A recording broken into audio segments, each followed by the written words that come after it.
Alrighty, we're learning the Sicha of Shabbos Parshas Bechukoti. Possibly we learned the Sicha in the past years. Mevarchim, blessing the month of Sivan and the year Tafshin Yud Aleph 1951. So it's the first year the Rebbe accepted leadership officially in Parshas Bechukoti. It's a short Sicha, so we'll hopefully get through the whole thing. Ascholas Parshas Hashavua. This week's Parsha starts Parshas Bechukoti. Be'inyan habrachas is all about the blessings. It means the beginning of the parsha starts about the blessings. The kivin shas kol davar hu ikaroi shel hadavar kulai, and because the initiation, the opening of everything is its main point, even though possibly the Rebbe is referring to this parts after the blessings that are not non-blessings. Nevertheless, it's always important to look how things begin at the beginning of something, or beginning of a subject or of a story, etc. So therefore, when we focus on the parsha, a lot of people actually focus on the opposite. They say, "Oh, Bechukoti, that's the parsha that has the non-blessings." But the Rebbe says, no, we have to look at the beginning, and the beginning is blessing. So therefore, that's the point here, that's the point of the whole parsha, page 116. Possibly we learned the Sicha before, but we're learning it again. So the beginning of the parsha is about brachas, and therefore is about blessings. Therefore, the whole toichin, the whole idea of the parsha is about blessings. This is better understood based on what it says in the Likutei Torah, towards the middle of it. Even the things that are discussed as the parsha continues, meaning after the blessings, that are seemingly the part of the Torah, one of the two parts of the Torah that clearly discusses things that are opposite of blessings, are the Rebbe, the way he explains in the Likutei Torah, but according to the truth, enim rak brachas, they're also only blessings. Like the beginning of the parsha, meaning to say, the Rebbe is saying is that not just the beginning of the parsha is that's the predominant message of the parsha, but there's other messages that could be disconnected or even contrary to this message. If the opening message of a parsha is in a certain way, that is the message, so to say, of the whole parsha. And because the opening message of the parsha is a blessing, so even though after the blessing, following the blessing comes the non-blessings, but the very fact that the beginning of the parsha is a blessing, and that includes the whole parsha, therefore there's also the concept of the blessing within what seems like the non-blessings. So what then the Rebbe goes back to how do we begin the parsha? How do we begin the condition, so to say, to receive these blessings? So the Torah says, gives us a condition. If you're going to walk in my you're going to walk in my ways. Hi, Shana, we're just starting. First, Sif Aleph, page 116. So the whole idea of the parsha is about blessings, and even the parts of the parsha. Did you send a PDF for that today? I believe I did. Let me check. I'm looking for it too. I haven't found it. Let me see. I don't know why. I did, but I'll send it again. Okay. It went out this morning. It says Bechukoti 5784. I'll send you, hold on. Okay, sorry. And where did you say we're starting at the beginning? Yes, we're starting at page 116, the beginning of the PDF. Okay, thanks. Okay, so the beginning of the parsha starts with, the Rebbe says that the beginning of the parsha starts with blessings. Therefore, the whole message of the parsha is blessings, even if seemingly after the blessings, there follows the non-blessings or the opposite of blessings, but because the opening of something is the energy of the parsha, and the opening is blessings, therefore the whole parsha is blessings. Just we don't always understand the blessings if it comes in the form of something that seems like a non-blessing. So the Rebbe says, starting paragraph 3, and the Torah starts, how does one receive blessings? Hatanai, the condition, the Kabbalah Brachas, to receive the blessings, is if you walk in my ways. Ariel. Mefarish Rashi, what does it mean to walk in my ways? So Rashi defines it. You should toil yourself in the study of Torah. One could say, that if you walk in my ways, so to say, if you move into my chukim, in my which is Torah study, so that this itself empowers you. Meaning the God is not just telling you a statement; He's empowering you that please walk in my ways, and that empowers us to actually do it, to to walk in the way of Amalim b'Torah, to toil ourselves in Torah. Means sometimes a person can look at a statement of Hashem, of the Torah, as just a statement, but the statement itself empowers. Like when one opens the Torah and reads that God says that if you're going to be toil in Torah, and that's the way one goes in my ways, that itself empowers you to do it. By days, when one does that, then one is worthy and receives all the blessings that mentioned in the parsha. Like for instance, the Nisati Gishmechem Beitam, your rain is going to come in its proper time, the Goymer, etc., and all the other blessings. Until after the conclusion of the blessings that says, I'm going to walk amongst you. I'm going to stand you up, I'm going to walk you with a straight back, or double koima, a double straightness, which is, according to Rashi, most commentaries, is a blessing for the days of Mashiach. And the Rebbe starts opening the Farbrengen and then says the mimer on the verse V'hisalachti b'soichechem from 1951, which is a very powerful mimer. Okay, so the Rebbe's opening ideas is that v'chokaisei telechu, like Rashi says, you have to toil in Torah, and by toiling Torah you receive the blessings, and by the God telling us that that one should toil in Torah in order to receive the blessings, that empowers us to actually do it. Okay, Sif Gimel. The Rebbe said, we spoke about in the Maimer, when the Mashiach comes in the days to come, in the times of the resurrection of the dead, then there's going to be a revelation of the essence of God. I mean, not in a way that goes through tzimtzum or concealment, like today, even God is obviously all over the world, but he conceals himself a lot of the time, not all the time, within the laws of nature. And this level of the essence of God is such a high level of revelation that it has nothing to do with the world. I mean, it's not like within the levels of the world there's going to be a revelation of the highest level of godliness. It's a level of godliness, the essence is beyond that there's even a world. And nevertheless, that's going to be revealed in the world in the time of Mashiach, in the time of the Tichias HaMesim. Tichias HaMesim is a later stage. Ubiyachas love, Hakol b'shavan, to the level of essence, everything is equal. There's no greater, smaller, more, less. Everything is equal. It's beyond any levels. Therefore, if the level of essence is going to be revealed in the times of Tchias HaMesim, of the resurrection of the dead, so there's not going to have to be the idea of zichuch, of refining the receiving, meaning the person usually, if it's a revelation according to you, but on a high level, then you have to be a refined vessel to receive it. But if it's a level of godliness that's beyond anything, so it doesn't recognize that you're not, so to say, that you're lacking anything, that you don't need to be achieving anything to receive the experience of the essence of God. Avakol, however, the Rebbe says, as long that's all going to happen in the days of the resurrection of the dead. But now we're not holding that level. And now we're holding the level of revelations of godliness that is connected to the world, meaning to say it's connected to who we are. So based on your behavior and based on how refined your vessels are, is how much you are in touch with the revelation. Then it is important to refine. Zichuch also means like to shine.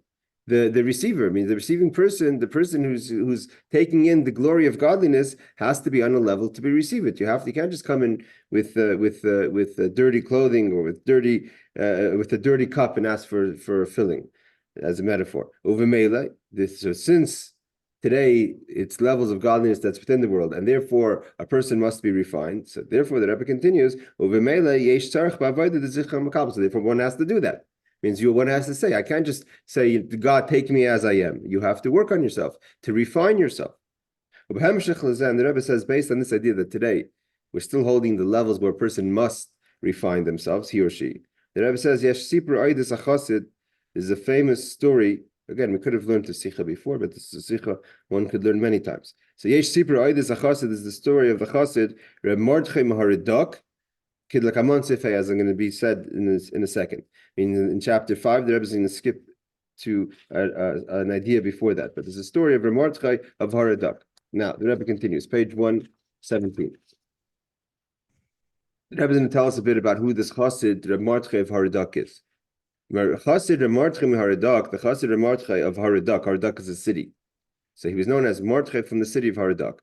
Noilad, he was born after many years,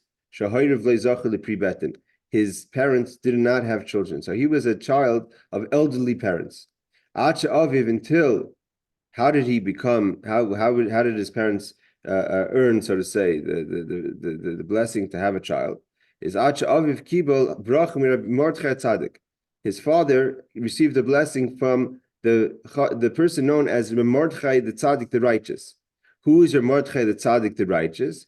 Mihat Tzadikim Anistarim. He was from the hidden tzaddikim connected to the Baal Shem Tov, like we'll see in a second. Shivalid Lain. What did Mordechai? Mordechai Tzadik is one of the famous hidden tzaddikim who was a student and a chassid / colleague of the Baal Shem Tov, and he blessed the father of Mordechai of Haradak, Shivalid ben Zachar, that he would have a son. But Tzivalav, and in the blessing he told him, or he commanded him, Likroi b'shem Mordechai, that he should call him with his name. It means he should call him Mordechai. Al Shemai. Even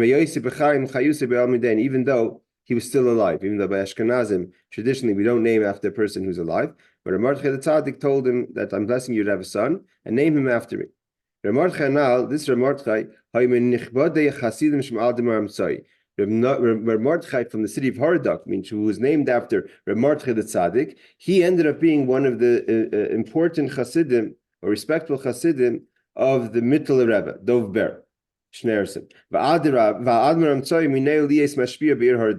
And he was appointed to be the spiritual guide of the city of Haradak, so therefore he ended up being known as Mordechai from the city of Haradak.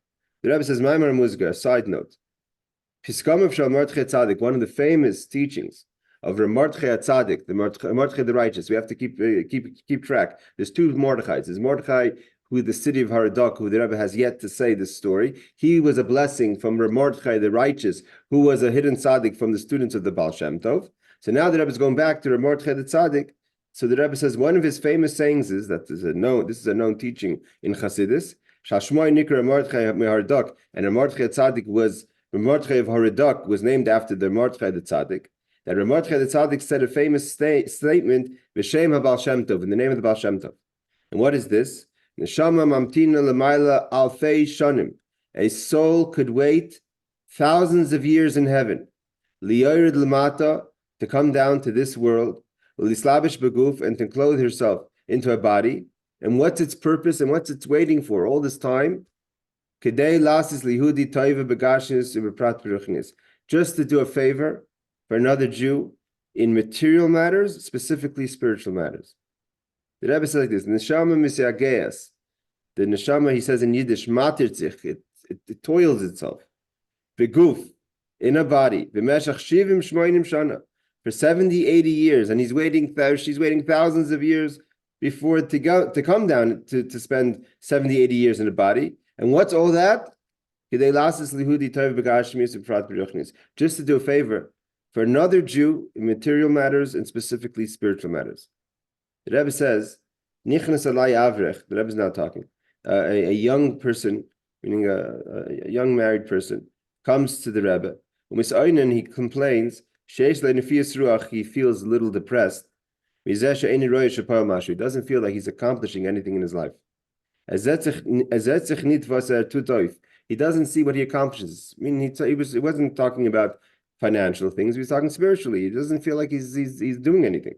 He told the Rebbe,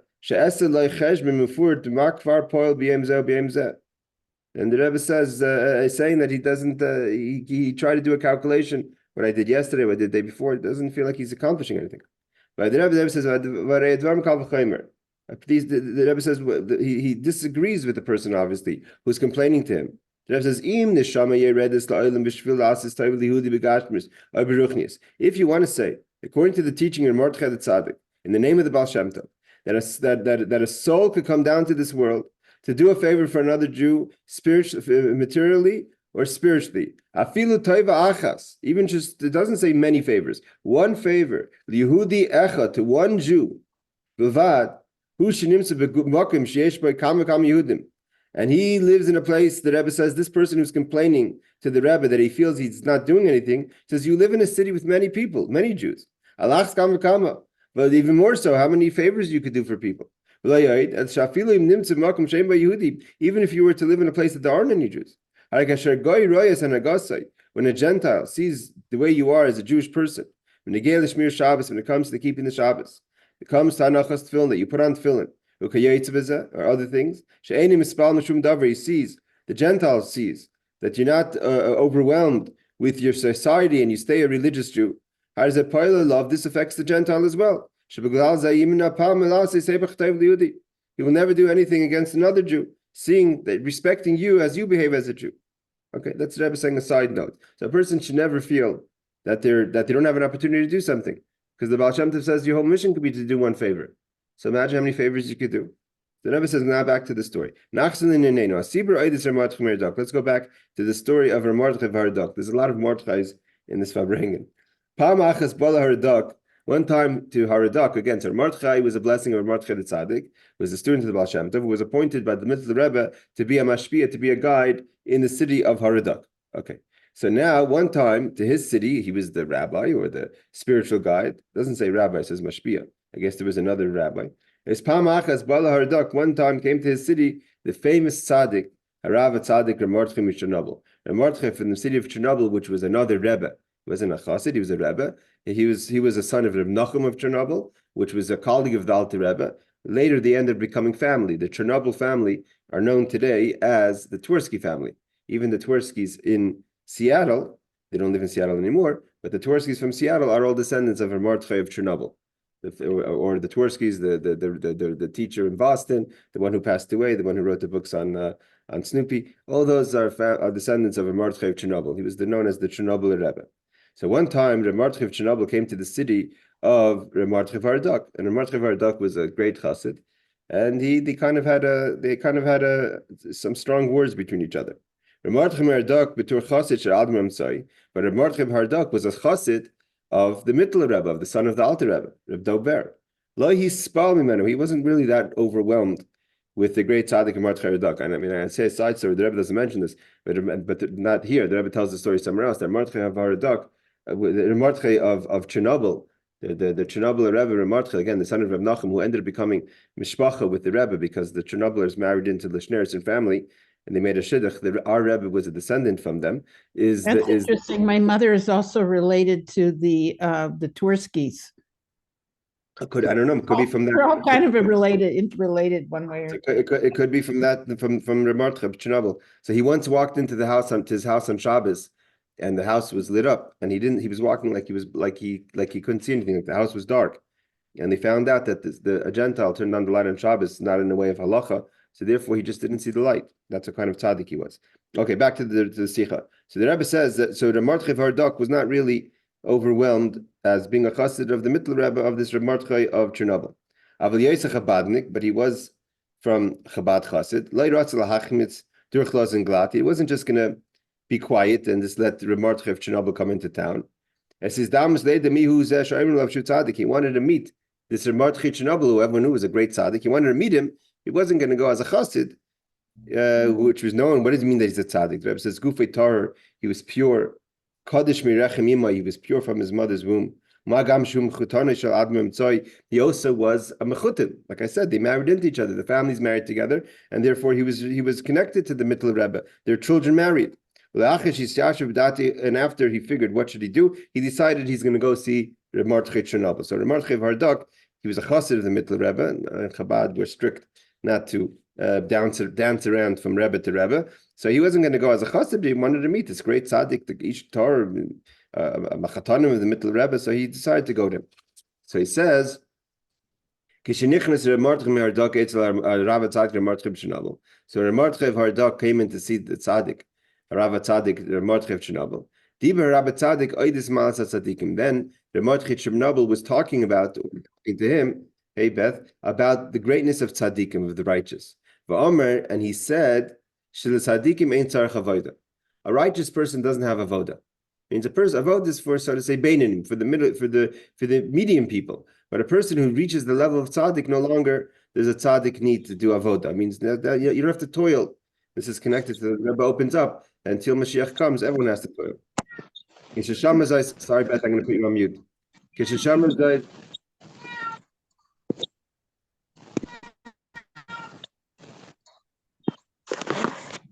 What does it mean he doesn't have to toil? I mean, doesn't everybody have to That's exactly what Ramar Hardak is going to challenge him on.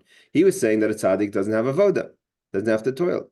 Sheshama Zois Ramar Hardak, and Ramar Hardak heard Ramar Chernobyl say that. Hiftir, he kind of did not accept it, like you just said. V'amar gam the tzaddikim yesh tzarich b'avoda. Also tzaddikim have to do avoda. Avoda tzrichim kulam. Everyone has to do avoda. There's no such thing as you don't have to do avoda.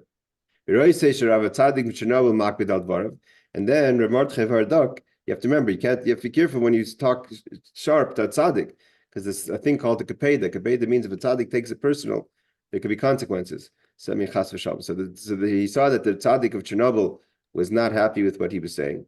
So he added, and he explained himself. He said, we're talking about these are great people. Even Ramar Hardak was a chassid. We're talking about a person who came into this world from a blessing of Ramar the tzaddik and the student of the Baal Shem Tov. We're talking about these are people out of our league, at least out of my league. So he said like this. He explained, the verse teaches us that God created the world lasais. And what is lasais? So it's the famous teaching that's brought down from the Medrash l'sakein. God created the world that we should fix, to be metaken.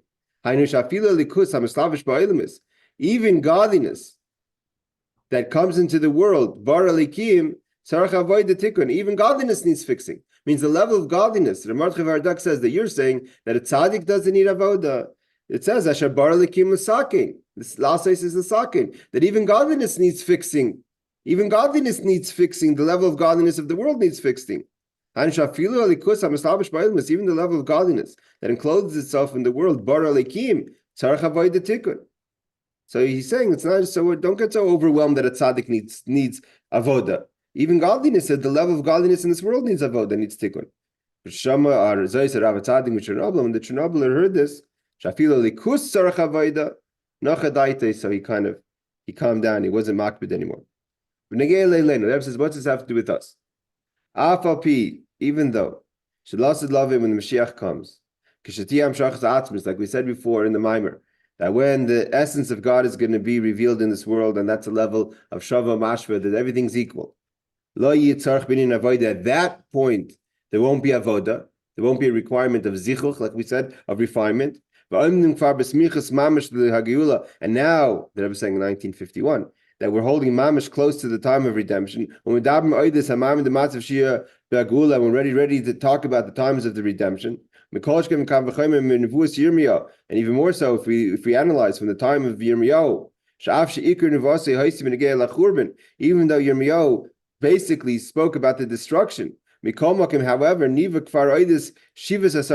he also talks about the return of the 10 tribes, the 10 lost tribes. Shuva Mishuva Yisrael, he went to go call the last 10 tribes. Shizui Aschal, the Kibbutz Galdias, that was the beginning of the gathering of the exiles. Mikol that's all, we're very close. And Yirmiyahu already started the process with trying to get the 10 lost tribes. However, Atab, where we stand exactly at this moment, we're not holding yet the time where we don't need avodah. And therefore, Yesh Tzarech Adayim Binin Avodah, one still has to do avodah. When's avodah stop? That will stop when there's a resurrection of the dead, when the Mashiach comes. Right now, there's still avodah. Lahasir kol alamas vastarim. You can't just take for granted. You have to get rid of all the concealments and all the obstacles. When Yonim Ikrim, what does this mean to avodah today? Avodah dasaris hahelim v'hester shebinin hayeshes. A person needs to get rid of their ego, their self-awareness. One has to implement self-nullification within their life and their avodah. And this idea that everyone has to do avodah, and avodah still has to be done now. And the main part of avodah is to work on your yeshus, on your self-awareness, and to find bittul, to find self-nullification. How important is it to have bittul, self-nullification, v'shlilas hayeshus, and to avoid any of ego and self-awareness? We could learn this from the Haftorah of this week's Parsha. Before it says in the Haftorah that blessed is the person who trusts in God, and he places that his bitachon is in God, is in godliness. The pasuk says something before that. What does it say? Cursed is the person that places their trust in man. V'sam basar zroya min Hashem yasser liboy. And he places his in human flesh. He puts his hope. He relies on, and that's going to lead him astray. So the Rebbe explains. It's brought down in the teachings of Chassidus. We know that there's 4 names for man, right? Adam. He's going to explain them. There's 4 names that the species of humans are called in Hebrew. One is Adam, Ish, Gever, and Enosh. So you find those 4 names, right? Ashrei, Enosh. Where do we say it in the Elah? We mentioned the name Enosh. Enosh is the lowest name of the species of Medaber. The highest one is Adam. And these 4 are divided into 2 groups, subgroups. Adam, the Rebbe says, 119. Ish, the names of Adam and Ish, Heim Shemus Atzmiim, their essential names, Shemitarmis Mahusa Adam, that describe the essence of each individual. Imhu Bal Moichin or Bal Midas. Adam is the intellectual part of a person, and Ish is the Midos. That's why you have to analyze. Every time it says Ish in Torah, it's talking about the emotional part of a person. That's why when Yaakov Avinu talks about Levi and Shimon, he calls them Ish. Why? Because they acted on their emotions when they killed Shechem and the city. Right? So here he says, Heim Shemus Atzmim, Shemitamis Mahusa Adam, Imu Bal Moichin. So if you call someone an Adam, then you're describing the person as an intellectual. He or she as an intellectual. If you describe them as Ish, that's Bal Midos.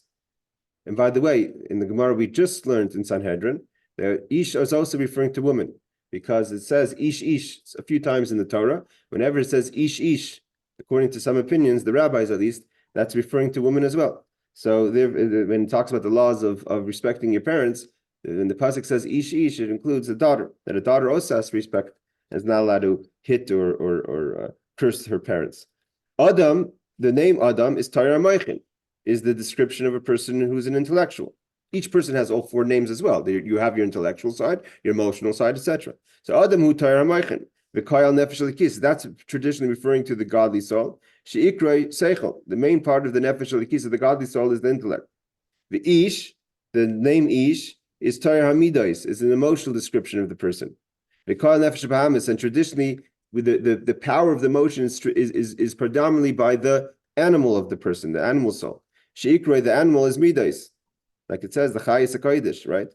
The Gama Seichel Shaloi, any element Shvilamidis. The Rebbe says when a person is described as an Ish in Torah, means even his intellect is manipulated, or so to say, guided by their emotions. You have people who their mind is very strong, and their minds control their emotions, right?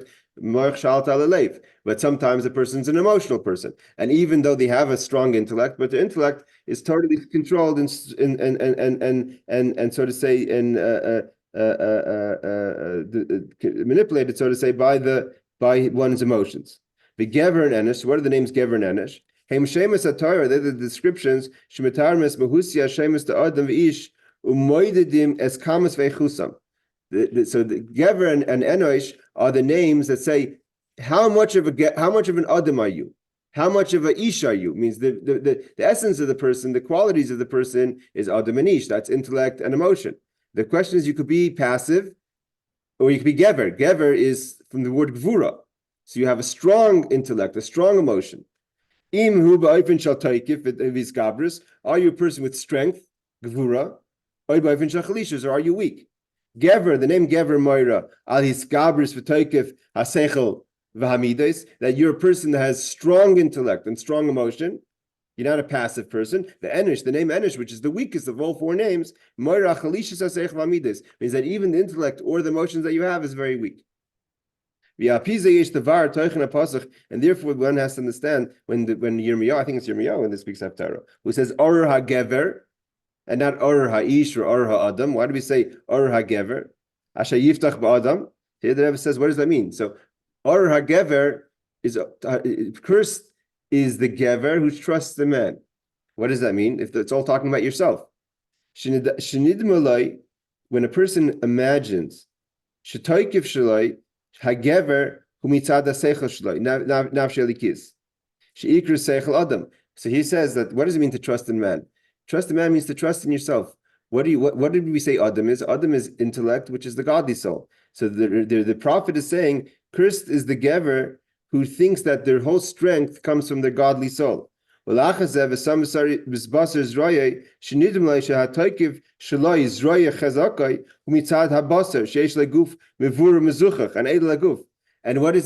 mean to trust? You trust your godly soul. And what does it mean that you placed your strength in your flesh? That you think I'm a refined person.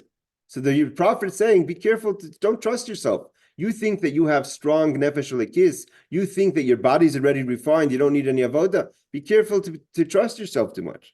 Klaimer. So the Rebbe says, what does this mean? Haschala hi ba'ofen yiftach ba'adam. A person starts off in the wrong way of thinking when they trust their adam within themselves. Shachayishev, the person thinks, sheyesh lei neshama gevaya. What do you mean? I'm a very spiritual person. Kind of high godly soul I have. And that's the beginning where you go from weakness to weakness until you think that not only do I have a holy soul, kind of refinement I've accomplished on my body. I don't need a vaida. So the prophet is saying, be careful. Don't ever trust yourself to think that you don't need a voda. My soul is, I'm a spiritual person, I'm a godly person. I've done a voda, my body is already refined. And then for the pasuk, the prophet says, what happened? But you lose God. That not only does it work that you think that your body and your soul are high, you think you think that who made me? I'm a self-made man. I'm a self-made woman. I've accomplished all this, and that's the beginning. That's how you keep on sliding down the slide of eitz, and till you go into the abyss. So how does a person not trust themselves? Never place their betachin in adam, in their intellect or in their soul, or to think that they've refined themselves, and even worse, to think that they've made themselves. A person must, even at their highest levels, even if you do have a high soul, right? Definitely not going to get into the conversation of Mordechai Haradak with Mordechai Harav Tzadik or Mordechai Chernobyl, but he's saying that even if you talk have a neshama gavai, you have a high soul. Maybe you did refine your body, right? You became a person that your instincts and your response to bodily things is on a refined level. Don't ever trust yourself, so to say. Always say with God's help. It's not you. You have to remember that God's help and blessings is what is going to keep you. The prophet continues, place your trust only in Hashem. And you should ask from God, that God should help you in your avodas Hashem. Like it says in the end of this week's Haftarah, Rifa'eni Hashem, God, please heal me. And I will be healed. Give me salvation, and I'll find the salvation. When a person comes down to this world, and we go into a body, specifically when we're living amongst places in exile, we have to know, don't ever place your trust in yourself. The soul is calling out to God, please bring me salvation. We'll go a little further, we have a little time. After this Farbrengen, obviously, if you look at footnote number 21, it seems like the whoever was taking down the notes of the Rebbe's talk, either they lost the notes or whatever. They didn't take down past this point. But it seems like they stopped the middle of the Sicha. That sometimes unfortunately happened in the earlier years. Either they lost it or the person who was writing it down didn't feel the need to write the whole Farbrengen. Either way, towards the end of the Farbrengen, the Rebbe spoke about the Rebbe was talking to a soldier, someone who was in the army. I believe it's in the American army. The Rebbe said, the Rebbe tells this soldier, 1951, that the Rebbe's strength lasts. He meant that he was referring officially to the previous Rebbe. The Rebbe could turn a block of wood into a chassid. Chassid, what is a chassid? The Rebbe says, the definition of a chassid is not about the refinement, it's not about the avodah. the definition of a chassid, the title chassid is awarded to a person who does what the Rebbe wants. Therefore, and therefore, a person who does what the Rebbe wants, that no matter how the person looks outwardly, that person's a chassid. If I remember correctly in this story, I don't know where I've seen this somewhere else.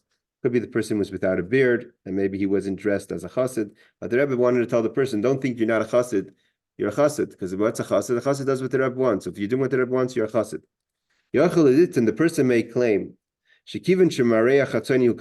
outwardly I look certain, I don't look maybe like a chassid. And he's a soldier amongst Gentiles, doesn't feel like he's in a Jewish environment. Nevertheless, you could be called a chassid. Sorry, he says, how can I be called a chassid?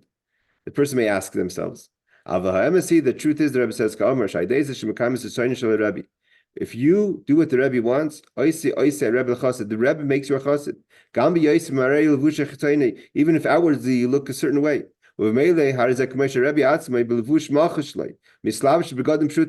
So don't the Rebbe? It's like the Rebbe says as if the Rebbe himself in his kingly garments goes and enclothes himself in your garments. Then even if you look the way you look, you're a chassid. Therefore, the Rebbe says, what's the bottom line of this? When it comes to fulfilling what the Rebbe wants, there was a known letter that the previous Rebbe penned to the American soldiers that were fighting against them in the war in World War II. That everything that happens in a person's life, a person may feel, why am I in the army? Why am I fighting in the war? Everything's decided by God. There's no such thing as you ended up in the army by mistake. There's a reason. And a bottom line, not just anything, it's connected directly with the fulfillment of Torah mitzvahs. Even if outwardly, there's another reason you were drafted. It's only a temporary, only in the army for a little bit. And Torah mitzvahs is everlasting. And